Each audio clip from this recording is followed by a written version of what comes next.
సోమవారం నుండి శనివారం వరకు మనిషి యొక్క జీవితం ఎలాగున్నా ఆదివారము సన్నిధానానికి వెళ్ళి నేను దేవుణ్ణి ఆరాధిస్తూ ఉన్నాను అనే అజ్ఞానంలో ఒకవేళ నేటి క్రైస్తవుడు జీవిస్తూ ఉన్నాడేమో కదా. నిజమైనటువంటి ఆరాధన ప్రతిరోజు మన యొక్క జీవితంలో దేవుని యొక్క చిత్తము, దేవుని యొక్క ఇష్టము జరగాల.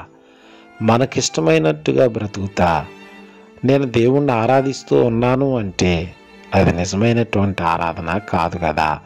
ఐగుప్తు దేశంలో ఆరాధనకు వెళ్ళటానికి అవకాశం లేదు. అయినా యోసేపు పాపం చేయటానికి వచ్చిన ప్రతి అవకాశాన్ని నుంచి పారిపోయి తన యొక్క పరిశుద్ధ జీవితం ద్వారా దేవుణ్ణి ఆరాధించాడు. ఈ రోజున మనం చేసే పనిలో, మనం వెళ్ళే స్థలాలలో, మనం చేసే ఉద్యోగంలో దేవుణ్ణి నిజంగానే మన వ్యక్తిగత జీవితం ద్వారా పరిశుద్ధంగా ఆయన్ని ఆరాధించగలుగుతూ ఉన్నామా?